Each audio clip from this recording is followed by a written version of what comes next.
안녕하세요. PS코 남바다 사무국장입니다. 이번 인터뷰는 북한에서 합법적이지 않은 방법으로 인터넷을 사용해 보신 분과의 인터뷰를 해보도록 하겠습니다. 네, 안녕하세요. 안녕하세요. 간략하게 본인 소개를 해주시겠습니까? 이름은 박진하고요. 출생 연도는 90년도 후반입니다. 북한에서 태어나셨고요. 네. 지역은 어디 지역이었나요? 지역은 양강도 해산시요. 네. 그럼 북한에서는 어떤 일을 하셨었나요? 북한에서 고등학교 졸업하고 한국 오기 전까지는 브로커 일을 했습니다. 네. 어떤 브로커였나요? 한국에 계신 분들 아니면 중국에 계신 분들하고 북한에 계신 분들 연결해주고 돈 거래 같은 거 이체하는 걸 도와주는 일을 했습니다. 그 전화 통화하는 이 통화 브로커를 네. 말씀하시는 거죠? 네. 그리고 그럼 북한을 탈출해서 나온 연도와 한국에 입국한 연도는 어떻게 되시나요? 북한에선 2018년도 2월 달에 나왔고요. 한국 입국은 18년도 3월 달에 입국했습니다. 바로 오셨네요. 네. 네. 그럼 그 통화 브로커를 하셨다고 했는데 이 통화 브로커에 대해서 간략히 소개를 좀 해주세요. 북한에서 중국 휴대폰을 가지고 한국에 계신 분들 아니면 중국에 계신 분들 전화 연결을 해주는 일을 하는 겁니다. 그 이유가 북한 주민들이 해외, 뭐 중국 이런 데와 국제 전화를 할 수 없도록 막아놨기 때문에 그 중국 휴대폰을 가지고 북한 안에서 네. 연결을 해주시는 거죠. 아, 네. 네네. 맞습니다. 그럼 중국 휴대폰을 북한 안에서 사용하는 건 불법이었죠? 네. 당연히 불법이었고. 혹시 사용을 하게 되면 어떤 처벌을 받나요? 사용하게 된 경우에는 그것도 처벌도 여러 가지긴 한데 심할 경우에는 막 사형도 당할 수 있는 거고 아니면 여기로 말하는 아오지탄강 같은 데 관리소 같은 데도 갈 수 있는 부분이어가지고 정치범수용소에 네. 갈 수 있는 위험한 일이죠. 네. 그래가지고 되게 조심스럽게 사용했던 것 같습니다. 네. 그 중국 휴대폰을 구하기가 쉬운가요? 북한에서? 중국 휴대폰 구하는 것도 되게 이전에는 조금 그래도 좀 수월했었는데 2010년도 후반부터는 그것도 구하기 어려워져가지고 되게 그것도 돈을 많이 주고 아는 지인들 통해서 좀 어렵게 구했습니다. 그 통화 브로커라고 하는 게, 좀 못하게 하는데도 하는 이유가 있을 것 같은데요. 하는 이유가 북한에서 다른 일을 하는 것보다 수익이 되게 높았고 수익이 높다니까 위험을 무릅쓰고 그런 일을 했던 것 같습니다. 브로커. 이 통화 브로커라고 하는 게 할 수 있는 지역도 한정돼 있죠. 네, 국경 지역에서만 할 수 있는 걸로 알고 있습니다. 그렇다고 모든 지역이 또 다 되는 것도 아닐 텐데 네. 어디 되는 데들이 따로 있었나요? 되는 지역이 중국하고 진짜 맞닿아 있는 지역? 아무래도 이게 전화가 잘 안 터지다 나니까 파장도 많이 나타나니까 약간 산처럼 높은 데 올라가서는 좀 중국 전파를 좀 더 쉽게 잡을 수 있었던 것 같습니다. 이야기 듣기로는 어떤 분들은 그래서 뭐 정말 산 속에 들어가서 전화를 받기도 하고 아니면 네. 이동하면서 전화를 하기도 한다고 하던데 실제로는 어떤가요? 실제로도 저희도 그렇게 사용 많이 했던 것 같습니다. 사용 많이 했습니다. 산속에도 많이 들어가서 전화했었고 이전에 전화가 좀 잘 터질 때는 길거리 걸어가면서도 전화했었는데 그 이후엔 이게 전파 방지를 좀 심하게 해가지고 그렇게는 안 됐고 산속에 좀 들어가서 많이 했던 것 같습니다.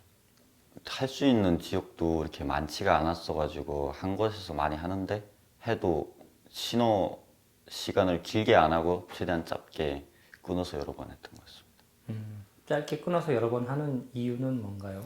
전화를 한 데서 너무 오래 하면 이게 도청이나 이런 데 걸릴 수 있어가지고 어느 정도 최대한 짧게 하고 끝내고 뭐 시간 텀을 둬서라도 그때 더 하고 그렇습니다. 그럼 어느 정도 장소가 정해져 있을 텐데 네. 보이구나 이런 사람들이 거기 와서 지키고 있거나 하지는 않았나요? 그런 경험도 있었던 것 같습니다. 전화하다가 보이브에서 올라와가지고 산에서 도망쳐가지고 내려왔던 적도 있고 지역이 한정돼 있다 보니까 아무래도 보이브에서도 이렇게 눈치채고 오는 데 있는데 그러면 그 장소는 다시 안 가고 다른 데 또 알아봐가지고 네, 전화하고 있습니다. 그럼 그 지역이 정해져 있으면 다른 통화 브로커 분들도 또 거기 가서 통화하고 뭐 이렇게 돌아가면서 하고 그러진 않았나요? 그런 게 있는데 그 지역이라 해가지고 어느 저 장소 한 군데만 되는 게 아니고 산이면 산 어느 전체적으로 그쪽에서 전화가 할 수 있는 부분이어가지고 또 한 번에 전화하시는 분들도 많이 올라가서 하는 게 아니어가지고 이렇게 만났던 일은 이렇게 없었던 것 같습니다. 네. 그럼 혼자서만 통화하는 게 아니라 가끔은 그 북한에 있는 분들이 직접 친척들과 해외에 있는 네. 친척과 통화하기 위해서 같이 올라가기도 같이 하잖아요. 올라가서 저희가 전화 연결 시켜주고 통화할 때까지 기다렸다가 통화 끝나면 뒤로 내려오고 됐습니다. 그런 통화는 좀 자주 있었나요? 저희 같은 경우에는 한 주에 두세 번 정도는 했던 것 같습니다. 한 주에 두세 번. 네, 그러면 한 심하지 않을 때. 2, 3일에 한 번씩은 꼭 전화 통화를 네. 해주는 일이 있었네요. 또 그때 혼자 올라가는 게 아니라 다른 사람들과 같이 움직여야 혼자 할 때도 있고 아니면 저희 이쪽 돈 받으시는 분들, 북한에 계신 분들 데리고 맞전화 전화를 교환 전화 시켜줘야 될 땐 그분들 데리러 올라가가지고 교환 전화는 어떤 건가요? 교환 전화라는 게 해외에 계신 분들이 북한에 돈 보내려고 하면 저희 브로커들을 완전히 믿을 수가 없으니까 서로 전화를 목소리 확인하는 거죠. 그냥 북한에 있는 가족하고 가족하고 목소리 확인하고 이렇게 하는 거여가지고 저희도 그분들 전화 시켜줘야 되는 거여서 그럼 그런 그 통화 브로커를 하면서 좀 기억에 남는 이런 통화 같은 게 있나요? 연결이나? 너무 많이 우셔가지고 저희도 진짜 이게 목소리 크게 나가면 안 되는 거여가지고 진짜 우시면 안 된다고 옆에서 많이 그런 이야기도 하고 근데 막 꺼이꺼이 우는데 우시면 안 된다고 해도 통제가 안 되잖아요. 예, 그래도 그분들도 위험하니까 자제를 해주시더라고요. 이게 잡히면 큰일 나는 일이어가지고 보통 통화하는 시간은 얼마나 됐어요? 최대한 사람마다 다르긴 한데 그냥 그 가족들 뭐 이야기하는 것마다 좀 다르긴 한데 짧게 할 땐 그냥 한 2, 3분 정도 1, 2분 안에 끝날 때도 있고 길게 하면 한 10분, 15분 정도 10분, 15분 동안 이야기하시는 분들 계시군요. 네. 다른 얘기를 하시는 분들 막 10분 이렇게 통화하시는 분들은 어떤 얘기를 하나요? 그분들 같은 경우에는 아무래도 저희한테 돈도 좀 더 주거든요. 전화를 길게 하는 대신 좀 위험하니까 내가 얼마를 줄 테니까 저희한테 이렇게 양해를 구해가지고 저희도 괜찮다고 하면 최대한 약간 가족들도 오래 못 받고 하다니까 서로 안부 인사 같은 것도 하고 뭐 일적인 걸로 이야기하시는 분들도 있고 저희가 다 들을 수 없는 부분이어가지고 그런 얘기 하는 분들도 계셨던 것 같습니다. 보통은 가족만 통화를 하나요? 그럼 그 외에 다른 사람들도 통화를 하기도 하나요?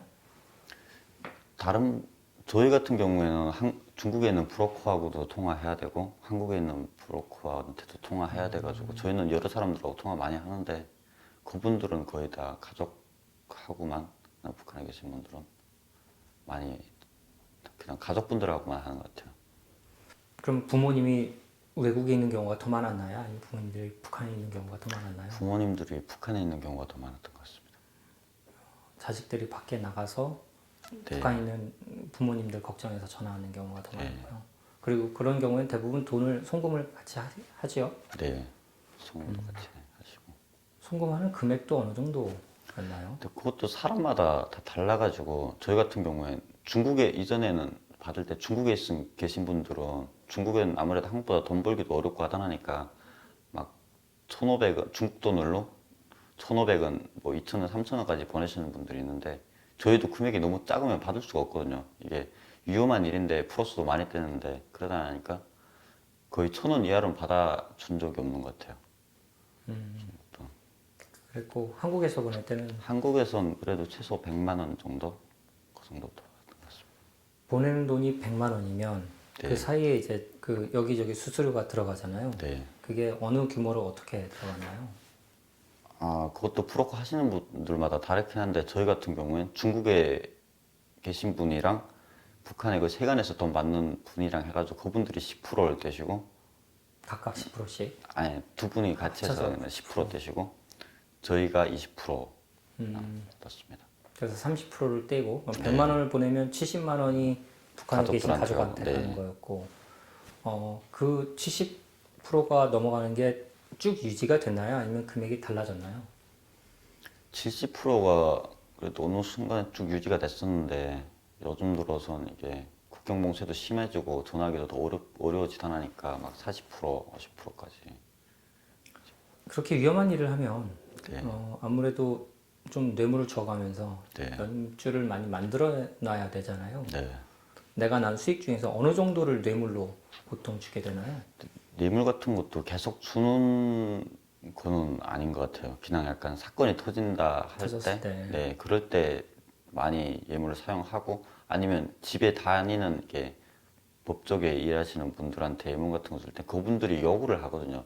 뭐 달마다 얼마 달라는 게 아니고 내가 좀 어려우니까 얼마 도와달라고 하면 저희도 그 도와줄 수 있는 금액이면 그때 도와주는 거여가지고 딱 얼마를 지출한다 그건 없는 것 같아요.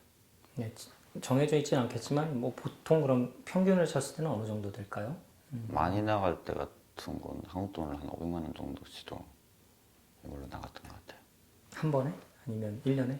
1년에요. 1년에. 한 번에 이렇게 나갈 때도 있고 500만 원, 1000만 원 한 번에 나갈 때도 있었어요.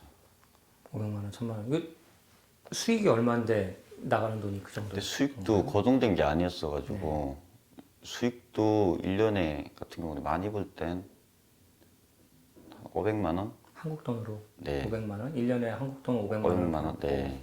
500만 원. 많이 벌 땐 1000만 원 가까이까지 벌었던 것 같아요. 근데 정상적으로 이렇게 버는 건 아니어가지고 근데 저쪽에서 다 피면 무조건 돈이 뭐 얼마 벌었다 해서 얼마를 뇌물 줘야 된다는 게 아니고 그냥 진짜 너무 위험하니까 어떻게 죽을 수도 있는 부분이어가지고 그냥 있는 돈 다 내서라도 뇌물 거였던 것 같습니다. 그럼 그분들이 그 힘을 써서 그걸 좀 사건을 무마해 준 경험이 있나요? 네, 여러 번 있었죠. 여러 번이요? 네. 뭐 예를 들면 어떤 것들이 있었나요? 저 같은 경우엔 2014년도에 한국을 오르다가 중국에서 안 돼가지고 다시 북한에서 잡혔었거든요. 한국 오다가 그때도 중국에서 잡힌 게 아니라 북한에서 잡혔어요. 네, 북한에 잡혔었는데 그때도 원래 감옥을 갔어야 되는데 뇌물을 그 아시는 분들 했어가지고 인맥 동원해가지고 뇌물 들여가지고 그냥 이틀 만에 나왔어요. 그냥 사건이 없던 걸로 만들어 버리고 나오게 된 거군요. 네, 그렇죠. 그런 경우라면 잡혀가면 죽을 수도 있는 상황이잖아요. 네. 정치범수용소를 갈 수 있고. 어떻게 될지 모르는 상황이어가지고 그러니까 요구한 돈 다 주고 그냥 일단 나올 수밖에 없는 거였죠. 네. 그렇게 나왔으면 통화 브로커 다시는 하면 안 되겠다 이런 생각이 들지는 않나요? 위험하니까 진짜 그만해야 되겠다는 생각이 드는데 북한에서 할 수 있는 돈벌이 하려면 할 수 있는 게 제한돼 있어가지고 다른 일을 한다고 해서 통합으로 하는 것만큼 수익도 안 나고 하다 나니까 그냥 한우 없이 자연스럽게 그 일밖에 못했던 것 같아요. 북한에서 이제 할 수 있는 일이 정해져 있기도 하지만 한다고 해도 돈을 주지도 않잖아요. 네. 북한은. 광산에서 금 하는 것도 있었거든요. 금 캐는 거. 그것도 광산을 받아가지고 하는 건데 그런 데서도 좀 돈 투자해보고 했었는데 그것도 수익이 잘 안 나가지고 그냥 안 했던 것 같아요. 그럼 주변에도 통화 브로커를 하는 사람들이 많이 있었나요? 아무래도 그런 일 하다 보니까 자연스럽게 저희 주변에도 그런 일 하시는 분들 많이 계셨습니다. 그거 하다가 저희 친구 같은 경우에도 관리소 간 친구들도 있고 관리소를 갔으면 다시는 그럼 못 받나요? 네. 정치범수용소를 간 거죠. 네. 그 친구도 위험한 걸 알고 뇌물도 주고 이렇게 했을 텐데 어떻게 잘못 걸렸나 봐요. 네, 그것도 어떻게 좀 케이스 같은 게 운 안 좋게 걸리면 돈을 뇌물을 해도 못 나는 경우가 많아가지고 안 걸릴 수는 없는 거겠죠. 그 안 일을 걸릴 하면서? 수는 없는 것 같아요. 무조건. 안 걸릴 수가 없는 게 뭐 이렇게 산으로 계속 왔다 갔다 하면서 통화를 하다가도 걸릴 수밖에 없나 보죠. 네, 그런 경우도 있는데 저희는 그렇게 걸려본 적은 한 번도 없고 이게 북한에 계신 분들한테 돈을 받아 주다나니까 그분들이 사용하다 걸려가지고 저의 이름까지 불단하니까 연출돼가지고 잡히고 그랬습니다. 그분들이 어쩌다가 걸려서 이렇게 불게 됐을까요? 아무래도 저쪽에서는 타 지역을 지나다니는 것도 되게 통행료 이런 것도 통행 같은 것도 좀 검열 같은 것도 좀 깐깐히 하고 하다 나니까 국경 지역에 외부 사람들이 들어오고 하면 아무래도 감시 대상이 되고 하는데 국경 지역에 들어왔다가 나가는 것도 좀 그렇거든요. 근데 돈이 아무래도 받다 나면 돈을 막 쓰게 돼 있고 하다 나니까 어떤 사람들이 돈을 막 쓰면 또 이게 그 감시도 돈이 어디서 들어가- 나왔을까 네, 싶어서 그러면서도 감시하는 거죠. 잡히는 것도 맞아요. 있었습니다. 그리고 또 자랑하면 안 되는데 또 나가서 돈 받았다고 자랑하고 이런 네, 경우도 있었을 그런 거고요. 분들도 계시고. 네. 그런 거 얘기는 해주죠. 뭐 조심히 네. 다녀라, 조심해라. 이야기 하는데 안 듣더라고요. 뭐 들으시는 분들도 있는데. 네네. 그렇죠. 그럼 왜 그 뭐 중국이나 한국에서 이 사람 좀 찾아주세요 연락이 오면 네, 그 사람을 찾으러 다니는 것도 굉장히 큰 일이잖아요. 그렇죠. 그거 좀 그런 일도 좀 많이 받아서 하셨나요? 아무래도 브로커 일을 하다 보면 그런 일도 많이 하고 그랬습니다. 그럼 뭐 그 지역은 몰라도 다른 데를 가서 이렇게 모르는 사람 이렇게 왔다 갔다 하고 누구 물어보고 다니고 하면 굉장히 수상하게 볼 건데. 아무래도 감시도 받고 하다 보니까 되게 위험해가지고 그냥 지역 가서 물어보고 약간 저희도 느낌상 누가 막 그렇게 수상하게 본다 이런 느낌 나면 그냥 막 도망쳐가지고 또 밤에 또 한 번 가가지고 또 찾아보고 운 좋게 찾으면 괜찮은데 못 찾으면 그냥 저희도 호탕 치는 거고. 허탕 쳐서 난 돈만 날렸다 하시는 분들도 사실 있거든요. 네. 그 어떤가요? 브로커의 입장에서 보면 그런 건 어떤가요? 근데 브로커 하시는 분들 중에서도 그냥 돈만 받고 안 찾고 하시는 분들도 있는데 한마디로 좀 안 좋으신 분들인데 근데 저희 같은 경우엔 그래 본 적은 없는 것 같아요. 그래서 약간 저희랑 같이 거래하는 사람들도 많았었고 근데 돈을 날렸다고 하는 것도 저희도 어쩔 수 없는 게 저희도 타 지역 같은 데 나가 사람 찾으려면 그 수익 같은 걸 돈을 받아야 저희도 할 수 있는 거여가지고 저희 요구한 돈을 받고 그걸 해도 못 찾을 수 있는 경우여가지고 미리 말씀을 드리고 했던 것 같습니다. 그러니까 사람을 찾게 되면 착수금이 있군요. 네, 얼마를. 얼마 찾아달라고 할 때 가서 좀 찾아봐 달라 할 때 그 돈이 있는데 그 돈은 못 찾아도 못 받는 거라고 일단 이야기는 드리고 하는 거여서 보통 얼마 정도로 해서 사람을 찾나요? 지역마다 다르긴 한데 그것도 저희가 요구하기 탓인 것 같아요. 한국 돈으로 그냥 50만 원에서 100만 원 사이로 했던 것 같습니다. 평양에 계신 어떤 분을 좀 찾아달라, 연결해달라 그런 경우는 어느 정도로 돈이 될까요? 아무래도 평양 같은 경우에는 50에서 100 정도는 다 지역이니까 50에서 그거 100만 원 정도 받아야 거기 가서 네, 평양은 또 들어가기도 힘들고 하니까 뭐 그 사람 찾아달라고 한 사람들이 뭐 구구절절히 사연을 이야기하지는 않죠. 이런 사연 때문에 이 사람을 찾아야 된다. 그런 사연은 이야기 다 안 하는 것 같아요. 그냥 그런 이야기 안 해도 가족이니까 아무래도 가족을 많이 찾으시니까 저희도 뭐 이야기는 안 해도 그 사람들 마음 충분히 이해되고 찾는데 찾으면 저희도 좋고 다 좋은 입장인데 근데 그것도 잘 되는 거 아니어가지고 그럼 가서 그 찾는 사람을 찾아가지고 네. 처음 얘기할 때 어떻게 얘기를 하세요? 찾으면 맞는 것 같으면 혹시 뭐 따님이나 자식분 이름 성함 대고 맞냐고 물어보고 맞다고 하면 뭐 아드님이 보내서 왔다고 이런 식으로 이야기하고 그 사람들 반응이 보통 어땠나요? 처음에 되게 놀라죠. 그러다가 처음에 많이 놀래서 막 진짜 맞냐고 진짜 많이 물어보시고 막 우시는 분들도 많았고 죽은 줄 아는데 살아있다고 하니까 되게 슬퍼하시더라고요. 보통 그럼 메시지만 전달하는 건가요? 아니면 돈을 보내는 건가요? 아니면 사람만 일단 찾아서 나중에 또 연락하지 않가요? 데려오는 경우가 많았던 것 같아요. 찾아서 저 사람을 한국으로 데려와 주세요 하는 거였어요. 그런 경우도 있고 아무래도 전화를 하려고 하면 지역이 북한 내에서 전화할 수 있는 지역이 한정돼 있다 하니까 그분들 데리고 전화할 수 있는 곳으로 데려가서 연결시켜주고 했습니다. 그럼 그분과 같이 또 다시 돌아가야 네. 되나요? 또 두 배로 더 위험하지 않나요? 아무래도 그렇죠. 그런 일들을 하면서 이 브로커 일이 사실 북한에서는 불법이니까 네. 하면 안 되는데 그래도 어떤 때는 뿌듯하기도 했을 것 같은데요. 그렇죠. 아무래도 뭐 10년, 20년 휴도 못 만나던 가족들도 연결시켜주고 하면 되게 감사하다는 말도 이야기, 인사도 많이 듣고 하다 나니까. 긍정적인 역할, 부정적인 역할 이런 것들은 어떤 게 있을까요? 이 일을 하면서. 긍정적이라고 하면 그래도 하면서 저희 나름대로 수익도 괜찮았고 또 아까 말씀드렸던 것처럼 그런 분들 연결시켜주면 나름 뿌듯한 것도 있고 긍정적인 건 그런 거고 부정적인 건 딱히 못 느꼈던 것 같아요. 그냥 북한에서 하지 말라고 하지만 저쪽에서 하는 북한에서 뭐 정치적으로 하는 거지 우리가 하는 일이 잘못됐다고 생각 안 했던 것 같습니다. 내가 하는 일이 잘못된 일은 아니다 이런 네. 생각이 있고 거기 일하시는 분들도 다 그런 생각이 있었겠죠. 네, 예를 들어 10명의 통화 브로커가 있다 하면 네. 한 1년 지나면 2년 지나면 그 중에서 처벌받는 비율은 어느 정도가 되나요? 한정지어서 말씀드릴 수 없는데 뭐 1년이라고 하면 서너 명 정도는 한 번씩 다 잡혔던 것 같습니다. 잡히기는 서너 명 정도, 10명 중에 서너 명이 네. 잡히고 그 중에서 웬만하면 다 뇌물로 나오나요? 웬만하면 다 뇌물로 나왔어요.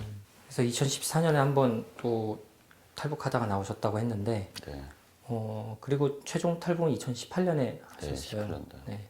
이쪽 한두 번 잡히다 나니까 되게 겁도 많이 났고 이제 잡히면 못 나올 것 같아가지고 자, 이전 18년도에는 나름 북한에 정착도 잘 하고 잘 살고 있을 때였는데 저희 사촌 누나랑 같이 나오게 됐는데 누나가 조카가 있네요. 조카가 어린애여가지고 누나가 혼자 데리고 나올 수 없는 상황이어가지고 저도 한우 수 없이나 나왔던 것 같아요.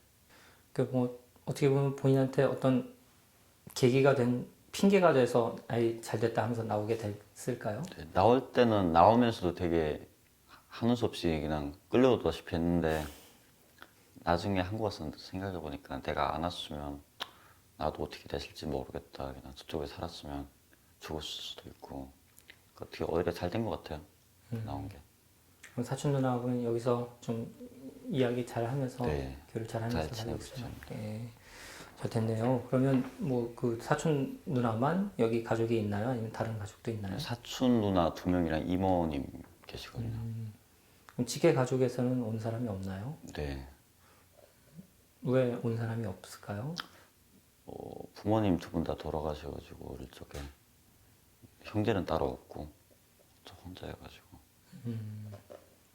부모님들도 뭐 이런 그 구역에 살면 이런 일들을 좀 잘 알고 하시고 하시진 않았나요? 저 같은 경우에도 이 일 하게 된 게 부모님이 먼저 하셔가지고 부모님 일 도우면서 자연스럽게 접하게 되고 하게 됐던 것 같습니다.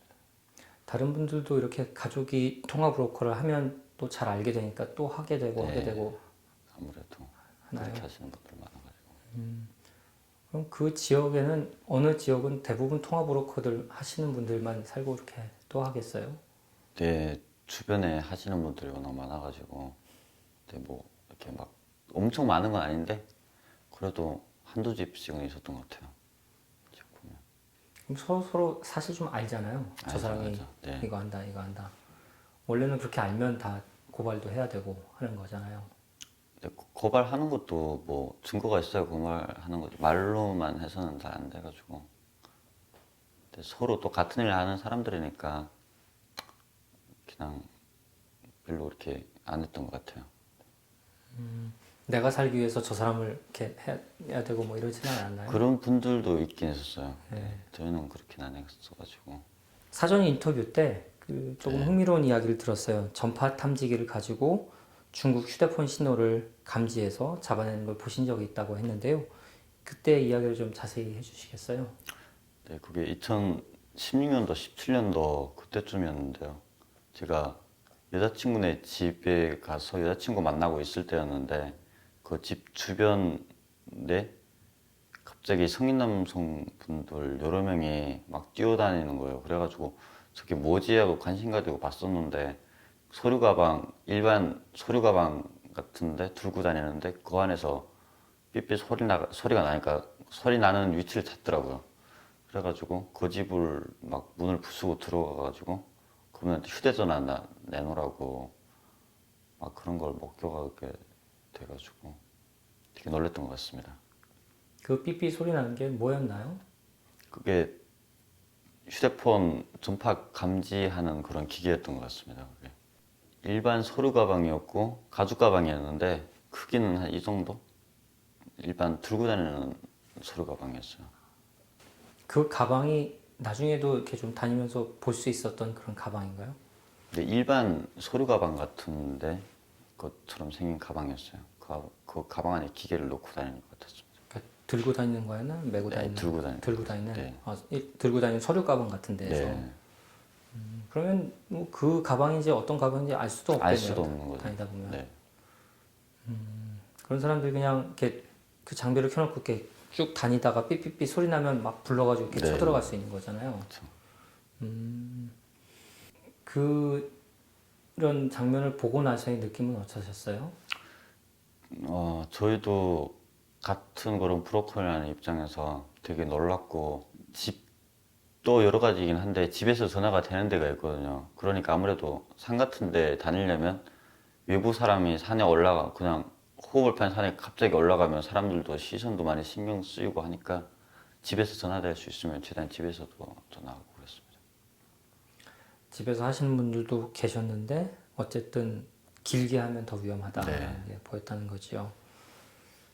그리고 최근에 그 북한에 통화하시는 분들 보면 예전에는 그래도 어디에서 집에서도 통화가 됐는데 갈수록 전화 통화를 할 수 있는 곳들이 줄어들더라라는 말씀도 하시더라고요. 네, 북한에서 전파 방에 그걸 설치해가지고 중국 전화도 이게 잘 안 터져가지고 저희 15년도인가 16년도인가 그때부터 전화하기가 되게 어려워졌어요. 저는 13년도, 14년도 이때까지만 해도 저희 집에 앉아가지고 전화도 되고 했었는데 그 이후에는 16년도인가 15년도 그때쯤인 것 같아요.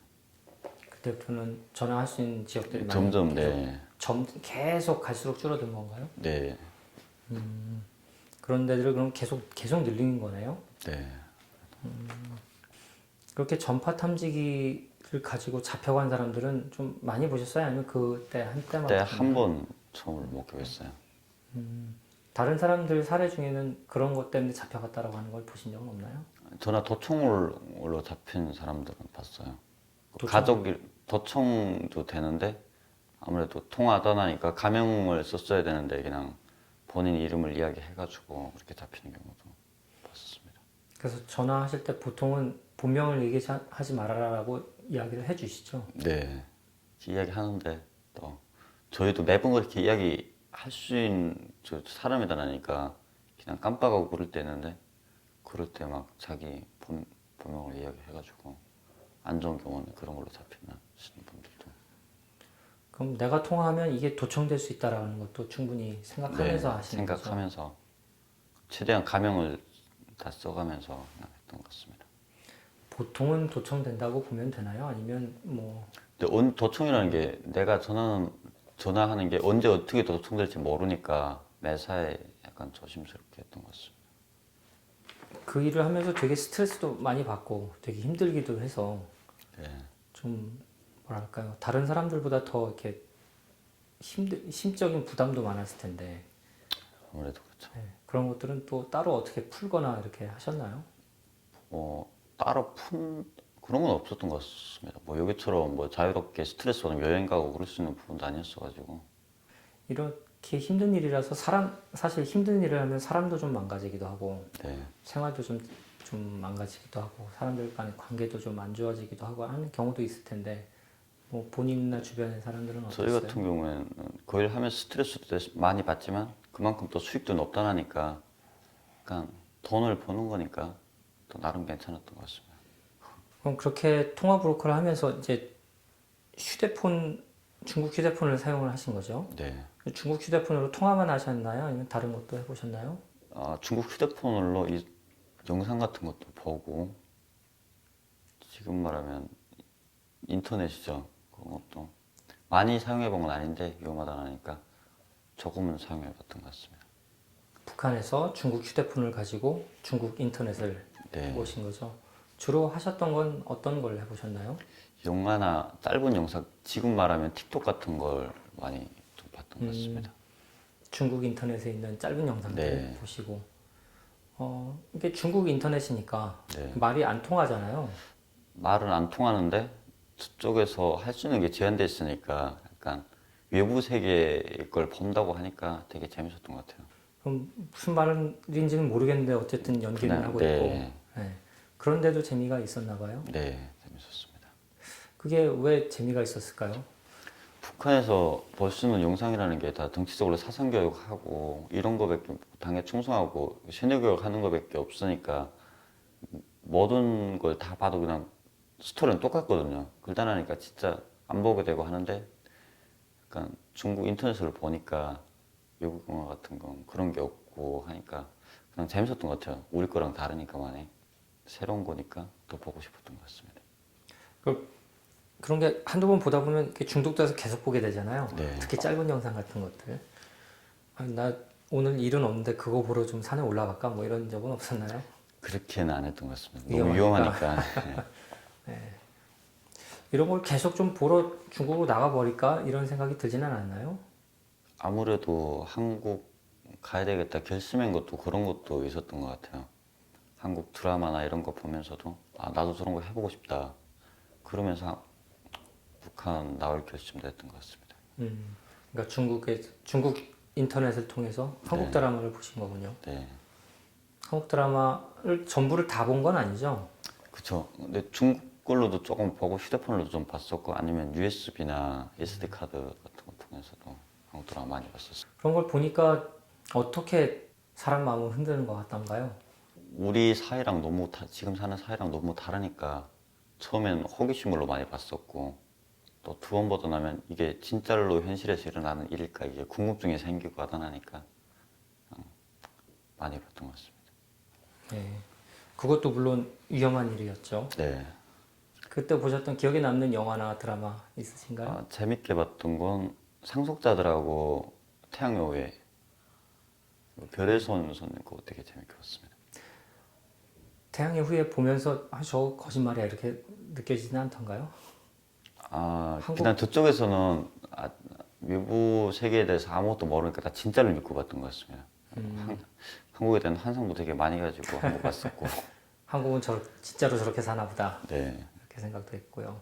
그럼 인터넷을 제한적으로 쓰다가 네. 이제 탈북을 하면서 중국에 나갔을 때 실제 진짜 인터넷도 써봤을 거잖아요. 네. 어떤 경로로 어떤 경우에 써보셨나요?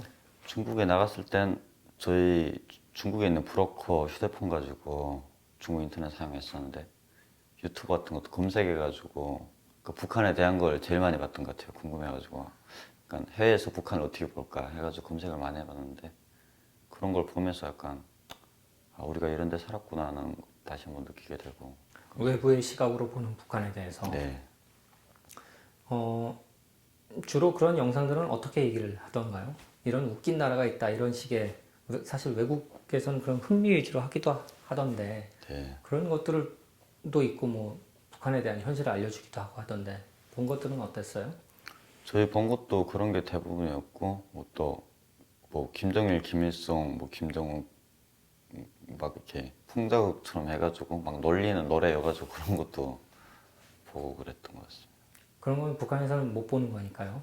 네, 보지도 못하게 됐거나 봤다고 하면 진짜 큰일 나는 거여가지고 볼 때 그럼 거부감이 들거나 놀랍거나 뭐 그러진 처음에는 않나요? 되게 놀랐어요. 예. 되게 어릴 때부터 신뢰교육 받다 나니까 또 이래도 되나 싶을 정도로 중국에서도 되게 놀랐어요. 그래서 인터넷을 써보니까 그래서 느낌이 어땠어요? 이게 유튜브뿐만 아니라 전체적으로 인터넷을 할 수 있게 됐잖아요. 검색이라는 것도 하게 네, 되고. 아, 너무 좋았어요. 그냥 삶이 더 넓어졌다고 해야 되나? 모든 걸 다 지금 들어서는 인터넷 없으면 진짜 못 살 것 같고. 그렇죠. 지금은 모든 생활에 인터넷이 네. 있겠죠. 그럼 북한에 있을 때 인터넷을 자유롭게 썼었다면 네. 어떻게 달라졌을까요? 본인의 생활은. 인식 자체가 많이 달라졌을 것 같아요. 북한에서 더 빨리 나왔을 것 같고, 막 북한에서 인터넷을 사용할 수 있다고 하면 북한 정권도 그냥 망할 것 같아요. 사람들 그런 거 보고 하면. 사람들이 인터넷을 보면 왜 북한 정권이 바로 망할 것 같아요?